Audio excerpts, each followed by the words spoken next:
પ્રકરણ 16 મૌન એકાંત. હરિઓમ આશ્રમ, સુરત. તારીખ 17/5/1960. પહાડી જગા, જંગલ, મૌન એકાંત માટે ઉત્તમ. હમણાં આપણે ભજન ગાયું. ભક્ત કવિ પ્રેમળદાસે એક લીટીમાં લખ્યું છે, નરસિંહ મહેતાને હાર હાથો હાથ આપ્યો રે. આ કેવી રીતે બન્યું? જગતમાં ચમત્કાર જેવું કશું હોતું નથી. આપણને તે ચમત્કાર જેવું લાગે છે કારણ આપણે પાછળના કારણો સમજી શકતા નથી, એટલે ચમત્કાર જેવું લાગે છે. કારણ વિના કશું કર્મ બનતું નથી. પાણી કેવી રીતે બન્યું? વિજ્ઞાને ખોળી બતાવ્યું કે 2 ભાગ હાઇડ્રોજન અને 1 ભાગ ઓક્સિજનનો સંયોજિત થાય એટલે પાણી H2O બને. તેવી જ રીતે આ 5 તત્વોમાંથી કેટલું બધું બન્યા કરે છે. 5 તત્વો પૃથ્વી, જળ, તેજ એટલે કે અગ્નિ, વાયુ ને આકાશનું આ શરીર બન્યું છે. તમે સાધનામાં જેમ ઊંચે જાઓ તેમ ખબર પડે. ઋષિમુનિઓએ ખોળી કાઢ્યું કે એકાંત કેમ ઉત્તમ છે. પહાડ, જંગલ ઉપર વધારે સારી રીતે એકાંત પાળી શકાય. કોઈ પણ સાત્વિક કર્મને માટે દૂરની જગ્યા વધારે ઉત્તમ. એકાગ્રતા માટે ખાસ તેની જરૂર. જ્યાં વસ્તી હોય ત્યાં ઈચ્છા, કામના, આશા, તૃષ્ણા, લાલસા વગેરેના મોજાના આંદોલનો રહેવાના. તેનું પ્રમાણ ઘણું ઉત્કટ પ્રમાણમાં રહેવાનું. હરિ ઓમ. જીવાત્માની વૃત્તિ પ્રમાણે વાતાવરણના આંદોલનો પકડાય. જેમ આ વાતાવરણ ઇથર માં એક રેડિયો સ્ટેશનેથી એક દેશના જ નહીં પણ પૃથ્વીના કોઈ પણ ભાગમાંથી વિવિધ દેશોના રેડિયો સ્ટેશનમાંથી અવાજના મોજા પ્રસારવામાં આવે છે. તે શબ્દોનું વહન વાતાવરણ મારફત થાય છે. તે જ શબ્દ આખી પૃથ્વીમાં એક જ પળે વ્યાપે છે. એ વ્યાપવાનું કારણ એ કે શબ્દની પાછળ વીજળીનો ભારે પ્રવાહ મૂકેલો હોય છે. શબ્દના મોજાને ઇથર, વાતાવરણ તે શબ્દના મૂળ સ્વરૂપે પકડી રાખે છે ને પછી આપણે જે સ્ટેશનને ટ્યુન કરીએ ત્યારે તે અવાજના મોજા આપણા રેડિયોમાં શબ્દો સ્વરૂપે સાંભળી શકીએ છીએ. તેમ જુદા જુદા લોકોના મનની અંદર જુદી જુદી વૃત્તિઓ હોય છે. મનુષ્યમાં મન, બુદ્ધિ, ચિત્ત, પ્રાણ, અહમ એ 5 અંતઃકરણો છે. એ બધાની દ્વારા જ વૃત્તિ, આશા, ઈચ્છા, તૃષ્ણાના મોજા આ વાતાવરણમાં ફેલાતા રહે છે. આવું વાતાવરણ આપણી પૃથ્વી ઉપર રહેલો જીવાત્મા પકડી લે છે. જે જીવાત્માની જેવા પ્રકારના વૃત્તિ, પ્રકૃતિ, સ્વભાવ તેવા પ્રકારના મોજા તે વાતાવરણમાંથી ગ્રહણ કરે છે. લોભી માણસ હોય તો તે પ્રકારના આંદોલન પકડે. કામી હોય તો તે પ્રકારના આંદોલન પકડે. ક્રોધીને વળી તે પ્રકારના આંદોલન તેના આધારને સ્પર્શે છે. આ કારણને લઈને એકાગ્રતા કેળવાતી નથી. ઋષિ મુનિઓએ એકાગ્રતા માટે અભ્યાસના સ્થળો વસ્તીથી દૂર પસંદ કર્યા છે. જ્યાં સૌંદર્ય હોય, એકાંત હોય, નદીઓ હોય કે સરોવરો હોય અને વસ્તીથી દૂર હોય તેવા સ્થળોને પસંદગી આપી છે. આવા સ્થળો એકાગ્રતાને, કેન્દ્રિતતાનું વલણ કેળવવા બહુ મોટો ફાળો આપે છે. મનુષ્યના આધારને આ 5 તત્વો વધારે સ્પર્શ કરે છે, કારણ ત્યાં તેજ એટલે કે અગ્નિ, વાયુ, પૃથ્વી, જળ, આકાશ વગેરે સ્વચ્છ હોય છે, વસ્તીના વાતાવરણથી ઘણે દૂર હોય છે. તેજ, વાયુ, જળ અને પૃથ્વીને તો અનુભવી શકીએ, પણ આકાશને નહીં અનુભવી શકાય, કારણ એ તો એબ્સ્ટ્રેક્ટ, અમૂર્ત શક્તિ છે. આપણે તેને જોઈ શકીએ નહીં. આપણી સંસ્કૃતિના અનુભવીઓએ કહ્યું છે કે વાયુ ઘણા પ્રકારના છે. વૈજ્ઞાનિકો તે ખોળવા લાગ્યા છે. બીજા અનુભવીઓએ પણ તેવું કહેલું છે. ઓક્સિજનમાં તેજનું પ્રમાણ વધારે છે. આકાશમાં ક્ષોભ, ખળભળાટ, એજિટેશન થયો. આ ભાવાત્મક વર્ણન છે. ક્ષોભથી વાયુ પ્રગટ્યો, વાયુમાંથી તેજ, અગ્નિ પ્રગટ્યું. આમ આકાશ, વાયુ, તેજ ત્રણ મળીને જુદા જુદા પ્રકારના વાયુના પ્રમાણ ભેળા થયેલા છે. પર્વત ઉપર ઊંચે ઊંચે જઈએ તેમ તેમ એકાગ્રતા કેળવાય અને નિષ્ઠા પાકી થઈ જાય. પછી ભંગ થવાનો ભય રહેતો નથી. ઋષિઓએ સાધનાના સ્થળો, પર્વતો, ગુફા વગેરે પસંદ કરેલા તે વિજ્ઞાનથી પણ સાબિત કરી શકાય એવું છે. હરિ ઓમ. સુખી થવા રાગ દ્વેષ મોળા પાડો. આપણી ભૂમિકા તે પ્રકારની કેળવાયેલી હોતી નથી. એકાગ્રતા વગર કોઈ પણ કર્મ ઉત્તમ રીતે થઈ શકવાનું નથી. રાગ દ્વેષ એ દ્વંદ્વની અથડામણ છે. એ એટલી બધી વ્યાપેલી છે કે સુમેળ, સદ્ભાવ રાખી શકાતો નથી. માટે સુખી થવું હોય તો રાગ દ્વેષ મોળા પાડો, ઉદારતા કેળવો. જો આટલું કરશો તો પણ આપણું મનુષ્ય જીવન સુખી થશે. ઋષિ મુનિઓએ અનુભવે કહ્યું છે કે આ શક્તિ એકદમ પ્રાપ્ત થઈ શકવાની નથી. રાગ દ્વેષ મોળા પડે એને માટે આંતરિક શક્તિ હોવી જોઈએ. જેવી રીતે એન્જિન ચાલવા માટે અગ્નિ જરૂરી છે, તેવી રીતે આપણામાં રાગ દ્વેષ મોળા પાડવાનું વલણ ઉઠવું જોઈએ. તેમાંથી મુક્તિ મેળવવાનું ભાન થવું જોઈએ. તે માટે આપણામાં આંતરિક બળ હોવું જોઈએ. એ બળ તો આપણામાં છે, પણ જાણે કે આપણે બળ વિનાના થઈ ગયા છીએ. આપણે આંખ વગરના, કાન, નાક વગરના થઈ ગયા છીએ કે જોઈ શકતા નથી, સાંભળી શકતા નથી, સુવાસ લઈ શકતા નથી. એ શક્યતા ઉપજાવવા માટે મૌન એકાંત એ મોટામાં મોટો ખોળી કાઢેલો ઉપાય છે. સંસારની પ્રવૃત્તિથી અલગ થઈને મૌન એકાંત સેવવા જોઈએ. આ હું કહેતો નથી, મેં ખોળેલો માર્ગ નથી. ઋષિમુનિઓએ સાધના કરીને અને વિજ્ઞાને પણ શોધખોળ દ્વારા એ સ્વીકારેલો છે.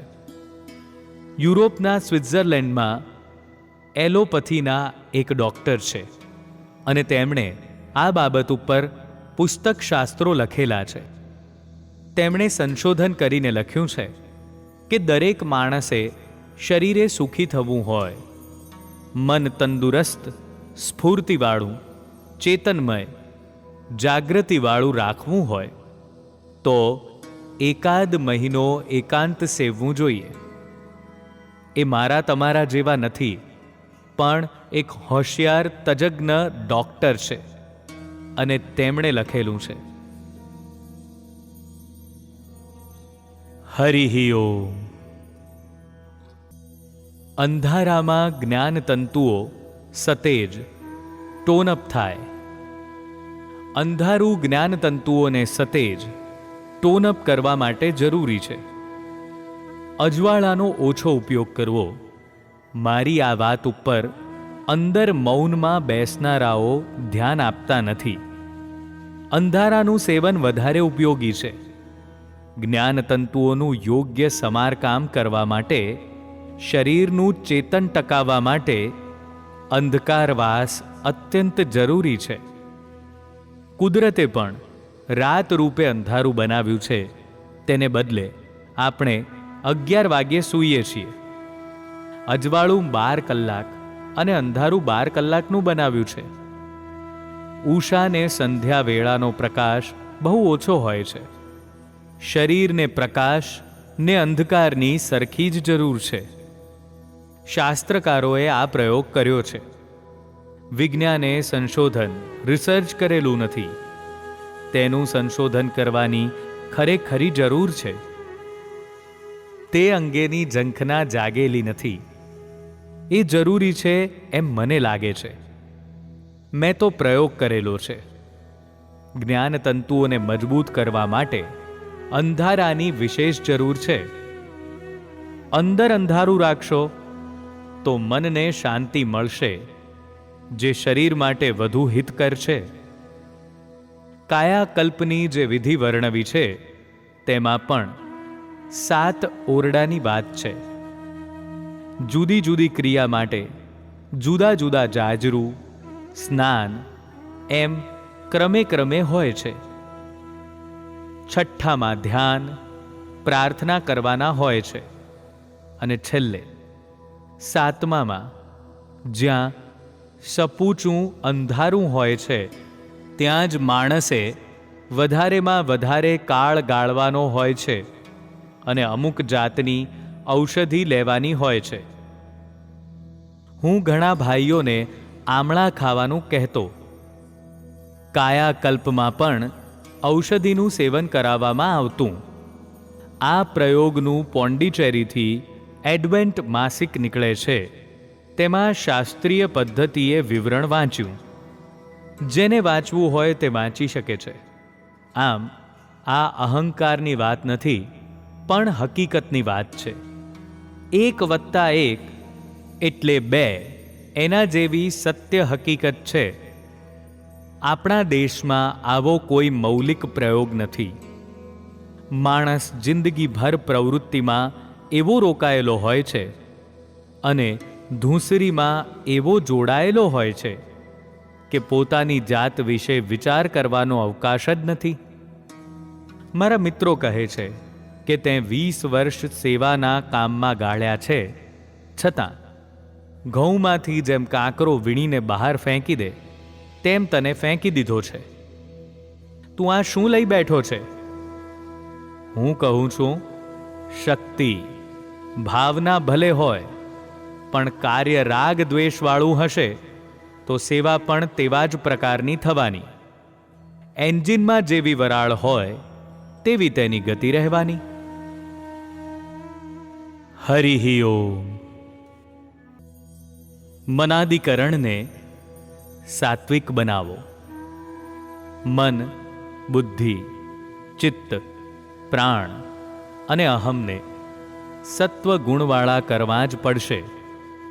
જો આપણા મનાદિકરણો સદ્ગુણ, ત્યાગ કરવાની ભાવના, મત સહિષ્ણુતાવાળા નહીં કેળવાયા હશે તો ઉત્તમ પ્રકારના કર્મ નહીં થઈ શકે. તેને સીધા કરવા કોઈ હથિયાર જરૂરી છે.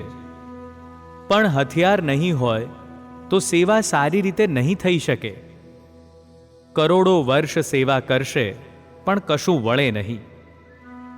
મહાત્મા ગાંધીજી અહિંસા વિશે કહી ગયા હતા, પણ એનો ઝોક કેવી રીતે આવે? રાગ દ્વેષ મોળા પડ્યા સિવાય અહિંસા કેવી રીતે પળાય? મન, બુદ્ધિ, ચિત્ત, પ્રાણ અને અહમમાં તટસ્થતા, સમતા, સમત્વના ગુણો પ્રગટે તો રાગ દ્વેષ મોળા પડે. પોતાની જાતનું અવલોકન કરવા આવા સાધનની જરૂર. હું વખાણ કરવા નથી કહેતો, પણ હકીકતની વાત છે. આ તો બેસનારને રેશનલ તર્કસંગત સમજી શકાય તેવા કારણો કહ્યા છે. તેનો ખરેખર ઉપયોગ કરી શકે ને સમજે તે માટે કહું છું. વીજળીના દીવાનો ઉપયોગ ન છૂટકે કરવો. શરીરની રચના 5 તત્વોમાંથી થઈ છે. ભૂખ અને તરસ એ શરીરની પ્રાથમિક જરૂરિયાત છે. જો ખોરાક ન મળે તો માણસ ખોરાક માટે માણસનું ખૂન કરવા પણ શક્તિમાન થશે. He can even murder the man. પણ જો આપણે ભગવાનનું નામ વિશેષ પ્રમાણમાં લીધા કરીએ, આકાશ તત્વનો વિશેષ ઉપયોગ કરીએ, તો ભૂખ તરસ નહીં લાગે. આ શુદ્ધ પ્રયોગની હકીકત છે, કલ્પનાની હકીકત નથી. સંપૂર્ણ સાક્ષાત્કાર પામેલો પુરુષ સંપૂર્ણ સ્વામિત્વવાળો હોય તે ભૂખ તરસ મળમૂત્રથી પર હોય છે. એના મન બુદ્ધિ ચિત્ત પ્રાણ અહમ આકાશ તત્વનો વધારે ઉપયોગ કરતા હોય છે. ભગવાને આપણને 5 જ્ઞાનેન્દ્રિયો આપી છે. તેના વડે કરીને આ 5 તત્વોનો યોગ્ય ઉપયોગ કરવો. આકાશ તત્વ બહુ સૂક્ષ્મ એબ્સ્ટ્રેક્ટ અમૂર્ત છે. આંખોએ જોઈ શકાય નહીં. એ 5 તત્વોની રચના સમજીએ. આકાશ એટલે શબ્દ, જળ એટલે રસ, પૃથ્વી એટલે ગંધ, તેજ એટલે રૂપ અને વાયુ એટલે સ્પર્શ. એટલા માટે કુદરતે આપણને 5 જ્ઞાનેન્દ્રિયો આપેલી છે. કેટલા પ્રમાણમાં તેનો ઉપયોગ કરવો એ વાત આપણે ભૂલી જઈએ છીએ. એ શાસ્ત્રીય હકીકત છે. એ સમજવા જેટલી યોગ્યતા આપણામાં નથી. એટલી ક્ષમતા આપણે કેળવી નથી. આપણી બુદ્ધિ સંસારી ગડમથલમાં રોકાયેલી છે, આંતરિક વ્યવસ્થામાં રોકાયેલી છે. એટલે આરો આવે નહીં. બુદ્ધિ દ્વંદ્વથી ઘેરાયેલી હોય છે. એના પણ કારણો છે. એને સમતામાં પ્રગટાવશો તો ગાડું બરાબર ચાલશે. હરિ ઓમ. ગીતા માતાએ જપ યજ્ઞને ઉત્તમ વર્ણવેલો છે. એ બરાબર કરવા સાધના સિવાય કોઈ રસ્તો નથી. તે જલ્દી મેળવવા માટે જુદા જુદા માર્ગો છે. સંસારી તે કરી શકે નહીં, પણ એ બધા માર્ગમાં ભગવાનનું નામ એ ઉત્તમ માર્ગ છે. ગીતા માતાએ જપ યજ્ઞને ઉત્તમ વર્ણવેલો છે. કોઈ પણ પ્રકારનો શાસ્ત્રાર્થ થાય ત્યારે ગીતાને પ્રમાણભૂત ગ્રંથ ગણવામાં આવે છે. 10 લાખ યજ્ઞમાં ખર્ચીએ તેના કરતાં જપ યજ્ઞ ઉત્તમ છે, ગીતા માતા કહે છે. આ પ્રમાણ છે અને તે માનવું પડે. જે ઘરેડની રીતે ચાલે તે મુક્ત નહીં. જેનામાં મૌલિકતા હોય તે મુક્તનું પ્રમાણ છે. હરિ ઓમ. નામ સ્મરણ દ્વારા અંતઃકરણની શુદ્ધિ. જો તમો ભગવાનનું નામ લીધા કરશો તો કર્મ કરવાના 5 કરણો મન બુદ્ધિ ચિત્ત પ્રાણ ને અહમની શુદ્ધિ થશે તો કર્મ એટલા શુદ્ધ થશે. આ અનુભવની હકીકત છે. શુદ્ધ એટલા માટે કે એક માણસ પોતાના સ્વભાવને પ્રકૃતિથી કામ કરે છે, જ્યારે બીજો ભગવાનનું સ્મરણ કરતો કરતો કરે છે. એટલે કર્મ પ્રત્યેની સમજ કેળવાશે. મળેલા જીવો સાથે જ પ્રાપ્ત કર્મ કરવાનું છે.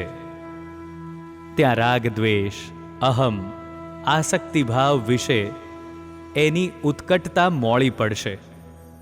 જ્યારે કાળક્રમે એવા સંસ્કારો ઉદય વર્તમાન થાય ત્યારે તેને આ માર્ગે લઈ જાય. જ્યારે પહેલો માણસ સ્વભાવ ને પ્રકૃતિથી કામ કરે, એ કર્મના બંધનમાં જકડાતો જાય. એને રાગદ્વેષ, અહમ, આસક્તિ ભાવના સંસ્કારો વધુ ગાઢ પડશે. જ્યારે એ સંસ્કારો ઉદય વર્તમાન થાય, ત્યારે એને ભોગવવાનો વારો આવશે. જ્યારે બીજો ભગવાનનું સ્મરણ કરતો કરતો કર્મ કરે છે, એટલે એની વૃત્તિઓની ઉત્કટતા મોળી પડતી જાય છે. જ્યારે એ સંસ્કારો ઉદય વર્તમાન થાય, ત્યારે એની માત્રા મોળી પડેલી હોય છે. તેથી એને કોઈ વિચાર આવે અને જાય. એવો જીવ વૃત્તિઓની ગુલામીમાંથી ધીરે ધીરે છૂટતો જાય છે. હું અહીં મૌન એકાંત શહેરથી દૂર રળિયામણી જગ્યાએ નદી કિનારે લેવડાવું છું. અહીં આવનારાને કહું છું કે અહીં વાતો ન કરો, ભગવાનનું નામ લો. પણ એનું હાર્દ અહીં આવનારાઓ પણ સમજતા નથી. ભાથું મેળવવાના સ્થળને વાતો કરીને તમે નરક બનાવો છો. મારા ગુરુ મહારાજ હોય તો દંડો મારે. અહીં આવો તો ભાવના રાખીને આવો. સત્સંગ, પ્રેમ, ઉદારતા, મત સહિષ્ણુતા, સહાનુભૂતિ રાખવાનો પ્રયત્ન કરો. આ મારો વેરી છે, વિરોધી છે, એવું કાઢી નાખો. કુદરતની રચનામાં વિવિધતા ને વિસ્તાર નજરે પડે છે. એના વગર કુદરત નથી. એ પણ ચેતનનું અંગ છે. દુનિયામાં વિવિધતા રહેવાની જ છે. જગત એક ચોકઠાનું કદી નથી બની શકવાનું. આપણે આટલી સીધી સાદી વાત ન સમજીએ? અહીં આવનારે તો એ સમજવી જરૂરી છે. ભગવાનનું નામ લો તો વાંધો નહીં આવે. આ કરશો તો સમાજનું, આપણા બધાનું કલ્યાણ થશે. હરિ ઓમ.